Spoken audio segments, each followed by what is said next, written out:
What's cracking, everybody? XehrFelrose here, bringing you some Pokemon Go Battle League content. Today's video, we're going to be taking a look at a team featuring Slurpuff, the dopey little pink pudding looking weird thing that is sitting on my screen with its tongue hanging out of its little face. Yes, Slurpuff. Why? Because it has Flamethrower. And, as we remember, talking in the Meta Teams video that I did a few days ago, anything that can hit multiple pieces of this Dragon Fairy Steel triangle is going to be good, and Slurpuff can hit all three, as can Galarian Weezing. And we put Haxorus in here as a better answer to Steels, and also a decent answer to things that are a bit more neutral. Now, there are definitely some core breakers to this team, but let's jump into the battles first and see what this Slurpuff is all about. And well, again, we did some battles with my Discord members because I did not have the ability to play any sets during this rotation, as this is probably coming out on Monday. So, as you all know, I was at GoFest over the weekend. I have not yet experienced it. This is past me recording videos before I go out on vacation. So, hopefully all y'all had a wonderful GoFest if you were able to attend. Hopefully I was able to meet some of you. And if not, that's okay. Enjoy your global GoFest. I will be on vacation and doing some pre-recorded content through the rest of this week. So, going to be leading into this Alolan Sandslash, and I do believe my opponent safe swaps in a Giratina, so I'm, man, I'm not paying attention to anything right now. But, yeah, it was a Giratina, and then they come up with a Sandslash, and because they have Sandslash, I can absolutely threaten with these overheats, and even a even a debuffed, rather, overheat will KO, and Weezing wins CMP. Which is important to know if you're up against this matchup, because Weezing can absolutely clap you, and I don't have my button ready. Oh, I'm going to queue up a Kaboom for y'all right now. Hold up. We're going to work on it. But in the meanwhile, the way that this team really works is obviously you've got Haxorus being a hard steel answer in the lead. I love Earthquake Haxorus in this meta for much the same reason that I like it in the regular Ultra League. It can deal with this thing. Tapu Fini is about to feel the pain of an Earthquake, or I'm going to be able to get the shield off of this opponent. And so that is going to allow me to get my Slurpuff in here with a shield advantage and have a really good time. Now I'm going to go for the breaking swipe, or at least I'm going to try to. My opponent, with really good move timing, throws right before I get there and lands the Moonblast. And I come in with Slurpuff to try and finish this game. Hopefully, one player off is going to be enough to take out this opponent's Tapu Fini. And if not, those fairy wins afterwards should be pretty good. Man, it's hard for me to look for a sound file and do this at the same time. There it is. Here's your Kaboom. Probably quiet, but that's okay. Oh my god, that's bright. Anyway, let's see. We got Slurpuff looking to get the Flamethrower off before the opponent can get to another charge move, potentially. Just want to secure the KO now that we got the charge move. That's going to be a good game. Now, obviously, it's very similar to a team that I put in my meta video. We're using Slurpuff to lure out a Steel type, and then we're hoping that Weezing can sweep in the back. Now, you can safe swap Weezing as well. I just like the Slurpuff because you don't have to debuff yourself in order to do it. Now, my opponent stays in with their S-Cav and then throws Acid Spray. And I'm like, oh goodness, okay, this is just wonderful. So then they come in with Tapu Fini, and Tapu Fini, with that defense shredding, is going to be able to actually do quite a lot of work here. And I have the energy, and I need to shield this because my Haxorus needs to be able to get this Tapu Fini down into a farm range. So I'm hoping that if I don't get this shield back, that this is going to put this Tapu Fini down in a range where my counters can take it out. Opponent does not shield, and I am going to try to go for, I don't know, I actually did these battles a couple days ago on my Discord. So again, so we're going to come in now with the Haxorus, snipe with the move loaded on Slurpuff, and hopefully even at a 2 shield disadvantage we can make something happen. Opponent has a Dragon Breath Giratina. This thing is about to rip right through my Haxorus, my poor little Haxorus. But the good news is here is that I have a Weezing in the back, which basically hard walls this Giratina because we're using the, or they're using the Dragon Breath fast move rather than using Shadow Claw, which again, I really recommend using Shadow Claw in this meta just because it does that much better, because Steels and Fairies are very common. You're going to see a lot more of those than you are Dragons. So in my opinion, it's just better to go with that now. So the opponent's going to come with the S-Cavalier. Big mistake, trainer. I know they didn't really have a choice in this point, but that's kind of the nice thing. So we get a one-shot on the S-Cav, and the opponent's Giratina is just... Is that even loud enough? Doesn't even feel like it's loud enough. Where's the volume on this thing? Hold up. Hold up. We got to do some technical... Oh, there it is. We pump with the volume on this. Hold on. Okay. Oh, we get farmed down, but can we get to this play rough in time? Yeah, we definitely gonna get to play rough in time. I'm now volume testing live on this video to make sure that this sound bit is at the right volume, because apparently it got turned down, and I am not gonna give you guys little quiet kabooms, all right? I'm gonna blow your eardrums out if I have to. So let's see how loud this is. That's a little bit better. I think I'm gonna turn it up a little bit more though, but that's gonna be a good game. Into the next one. Leading into a Slurpuff. This is not the kind of lead that I want to see. All right, we got the volume. We're going to wait. I got it. It's ready for y'all. It's ready. Okay. So we're going to see a Flygon come in. Now, Flygon is an absolute problem. Okay. Earth Power would one-shot my Weezing. I'm pretty sure. Flygon is just that attack weighted that this play rough would one-shot the Flygon right back. So we're basically playing a game of chicken. If my opponent baits, I lose this matchup and probably then lose the game because of it, because even though Slurpuff and XehrFelrose are not exactly comfy, I'm not going to land an Earthquake. They're going to get to me. All right, they're going to take me out before I land it. But thankfully, they didn't bait that time, which means now I for sure can get to the play rough before their Earth Power is going to go through. And now we're going to volume test once again. Let me know in the comments how loud it is. Taking out the Flygon and winning switch advantage, which is huge because there's a Registeel in the back, and I absolutely needed to win that. So I'm going to go for this overheat here. I'm going to do as much damage to this Registeel as possible before it can go for a charge move. And, excuse me, overheat is going to do about half of the HP of this Registeel.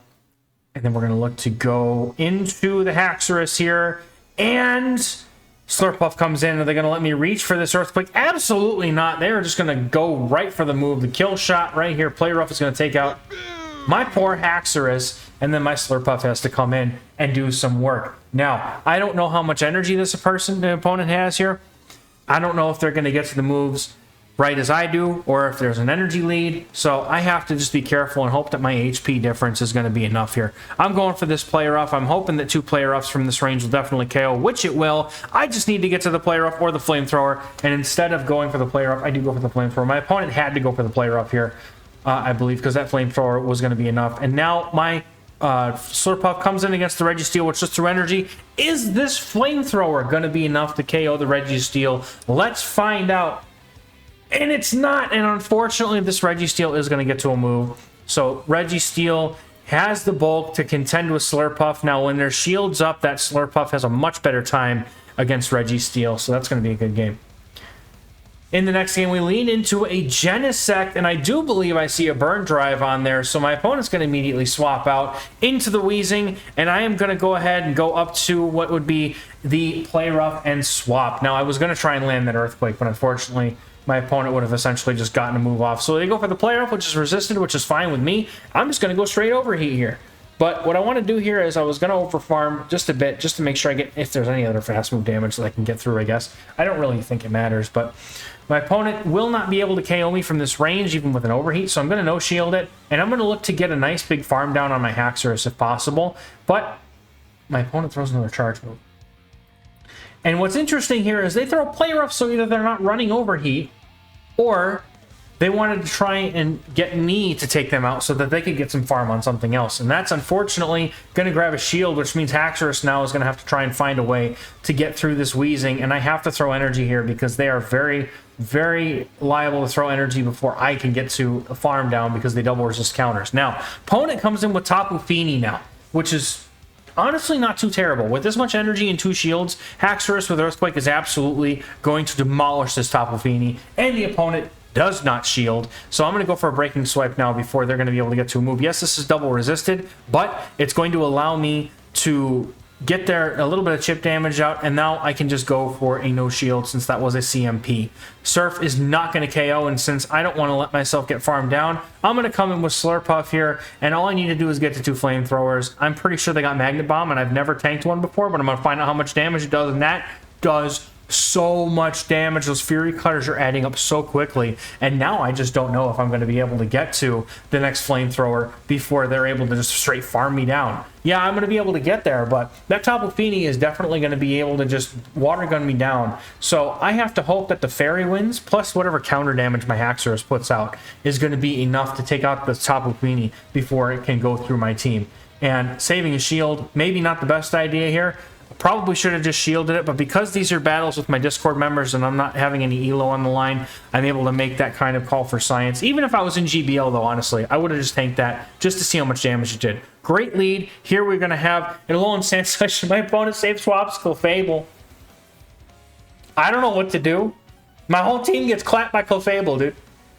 So I'm going to shield up here, and I'm going to go for this Earthquake. I'm hoping that this lands. I really am. I'm hoping my opponent just assumes there's no way he's running Earthquake. Opponent shields the Earthquake, so I come in with the Wheezing. Everything takes super effective damage on my team from the Clefable. Absolutely ridiculous core breaker. This is why I said in the Meta Teams video that I did, I love Clefable, because it's able to just break 2/3 of the triangle as long as it doesn't have to deal with the Steel type. It's a very strong, and it's a shiny just like mine to flex. Goodness, that's an amazing flex. So the Clefable is going to go for Meteor Mash, and they're going to take out my Wheezing. And at this point, I think I just come in with my Haxorus here. Now, they come in with Dragon Breath Giratina, and I feel like I might have a win condition here. So I'm going to come in with my Slurpuff now and look to try to get some good farm. My opponent is able to farm me down before my switch timer comes up, which really sucks. So I just need to try and get enough farm here to come out of this matchup with the charge move, and I am pretty free to do what I wish with my energy because the Giratina is just doing no damage. Now, I'm not sure why they went for the Dragon Claw there. Might have been just a misclick. Typically, you want to go for the Ancient Power or the Shadow Sneak in this matchup just to at least do some neutral damage. Now, I'm going to load up on as much energy as absolutely possible.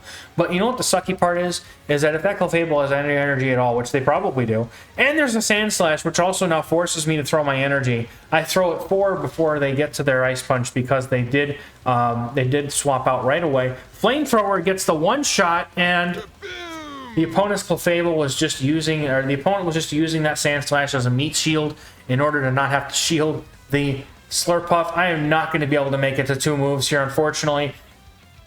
Maybe I could have if I wasn't a fool and went over 100 energy. But I was really just going for that farm down because I knew I wasn't going to get the 2 charge moves there, so that's going to be a good game. Well played to that opponent.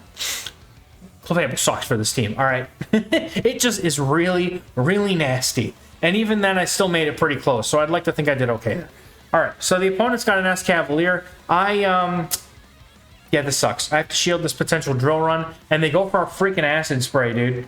So I'm just going to go straight for the Earthquake now, and then look to dip. What I probably should have done was immediately dipped into Slurpuff or Wheezing to threaten the Overheat, but either way, the opponent could have just simply gone for some energy there, get me with the Acid Spray, and then dipped out into whatever was in the back. So just going to be careful here. They do go for the Drill Run. I figure at this point, I'm not going to use my second shield. My opponent makes a nice swap here to try and catch that Overheat. Even though they're going to catch the Overheat anyway, but now at least I can do it with a little bit more energy. Overheat will land on this Wheezing, and I'm going to go for it immediately. My Wheezing is pretty attack-weighted, so I'd like to think that it would win CMP here if I were to do it, but instead, opponent is just going to continually no-shield my Overheats, knowing that they're not going to KO, and they're going to go for a move of their own and take out my Wheezing with a player up without having to debuff themselves, and I'm going to hope that this thing's in counter down range. I think that's what I got to do. But now I'm going to come with my Slurpuff instead and look to Fairy Wind down, then counter down and snipe with the Haxorus. Those counters doing just enough damage. Then the opponent has their own Slurpuff. Am I going to be able to get to the Earthquake before they can farm me down? Yes, the Earthquake comes out, and that is going to be a lot of damage unless they shield it, which they do. And then my Slurpuff comes in, and the opponent still has their Escavalier in the back, so I have to be very careful here of a potential catch. In my opinion, what I think I would like to do here is go straight Flamethrower here, because I feel like it's going to do similar damage with the Fairy Winds. I should only need 2 Flamethrowers to KO from this range, which clearly is correct. But now I'm forced to shield, and my opponent, once again, they still have their Escav, which I have to go straight Flamethrower in order to make sure that they don't get that catch. And I overfarm, and my opponent still makes an amazingly timed swap in to catch that Flamethrower. So I one-shot this Escavalier, and I am hoping that I'm going to be able to get to this move, but they, unfortunately, my opponent gets to a move just before I'm able to get to mine, and they threw the Flamethrower, which allows my Slurpuff to live with a sliver of HP. Dude, that was so close. Now, my opponent did tell me that they did not have Play Rough. They were actually using Energy Ball as well, I think, on their Slurpuff, so that's why they didn't throw Play Rough. Normally, they would have won there if they had thrown Play Rough. All right. Kind of a not super great lead here. This isn't so bad in the long term for Haxorus, but Flygon heavily outpaces by 1 fast move here, and by heavily I mean like that's a lot over time. So I'm going to go for the Earthquake here. Does this opponent respect the Earthquake off of the Haxorus? No, they don't. And that by itself is going to allow me to align my, align my Slurpuff to this Flygon. But I go for a, did I go for a catch? I think I went for a catch. Goodness me. I'm crazy. I think I just went to go catch the Dragon Claw, yeah. I went to catch the Dragon Claw. My opponent goes for an Earthquake and just clean Shadow Earthquake one-shots. I asked my opponent after this. He said he didn't have the Elite TM on the Shadow because he wasn't sure if it was worth it or not. But told him afterwards, yeah, you definitely want to put Earth Power on that Shadow. Flygon Earthquake will get my shield here, and I'm down 2 shields. But the opponent has a Registeel, so I'm going to go for a Flamethrower here. Going to do some super effective damage. The opponent does not shield it. And then I come in with XehrFelrose. I'm going to build up to the Earthquake, go for the Breaking Swipe because I'm probably going to get a shield at this point. They know I've got Earthquake. I'm going to go for the attack drop to try and make this a little bit easier on my Slurpuff. And then I'm going to go for another Breaking Swipe. Just do some chip damage and also lower the attack of the Registeel. Since this is my opponent's only remaining Pokemon, they are not going to be able to swap out to something else and clear the debuffs. And if you aren't aware, the swapping out mechanic does actually allow you to clear any attack buffs and or debuffs as well as defense. Just any debuffs and buffs in general get cleared when you swap. So opponent's Registeel gets left with 1 HP, but thankfully the Fairy Wind afterwards is able to take it out. Now, what I would have liked to be able to do, and I think people are just wise to it, is I want to be able to safe swap the Slurpuff and draw out a Registeel so I can melt it with Flamethrower. Unfortunately, that did not happen in any of these battles. I think that my opponents were just too wise to it. But in GBL, you could probably pull it off. I certainly do believe that it's a very viable tactic. But in this game, I actually draw out a Solgaleo with my Slurpuff, and that will allow me to get to these Flamethrowers and hopefully either threaten shields or switch. And honestly, I'm fine with going down here, no shields if I have to. But because they built up to the Iron Head and they're putting up shields, I'm going to fight for switch, I think, at this point. So my opponent is going to go for a Psychic Fang's bait, which now makes me worry. I feel like now I'm definitely going to have to shield this next one. But we're going to see what they decide to do here. Perhaps they're not running Iron Head. Perhaps they're running something else. So we'll see what the opponent's looking to do here as I go ahead and not shield this one. I can't remember if I just decided not to shield it because I wanted to let it go, or if I wanted to just see what was going on. But my opponent goes for another Psychic Fangs, takes out my Slurpuff, and now I'm going to go for that big farm on my XehrFelrose. My XehrFelrose taking resisted damage from these fire spins, and Psychic Fangs is not going to do too much damage. Thankfully, they don't seem to have built up to it, so I'm going to go for a huge farm and go for the Earthquake to take out the Solgaleo because that thing is actually going to be very dangerous against my Weezing here in a moment. So I take it out, we take it out with the Earthquake, and the opponent has an Escavalier in the back, and this is where things get good because now I'm going to be able to sweep with the Weezing. My opponent can go for this Drill Run. That's fine. Escavalier is going to get one shot. The opponent's Tapu Fini comes in, and I got to go for this Play Rough before they can get to a move here. So Play Rough takes it out. My opponent's a few moves away from their Drill Run, but they're not quite there. Never mind, yes they are, but I've got... my brain is in shambles. I'm falling apart. They go for an Acid Spray. I shield it up, and I'm going to go for this Overheat to one-shot this Escavalier, and that is going to be a good game. Well played. Super strong double fairy team. I think you could sub one of them out for Clefable if you wanted to, probably the Weezing. Or if you don't have Slurpuff, you can use Weezing in place of Slurpuff. They're pretty interchangeable, but I like them both having the flame fire coverage because it allows you to hit back against any steals that you may bring out. So, guys, that is going to do it for me for this video. Thank you all so much, and once again, I hope you got to enjoy New York City if you got to go to it. And if you didn't get to go, there is Global Go Fest coming this weekend, so keep an eye out for that and have some fun, and I'll see you all in the next video. Bye-bye.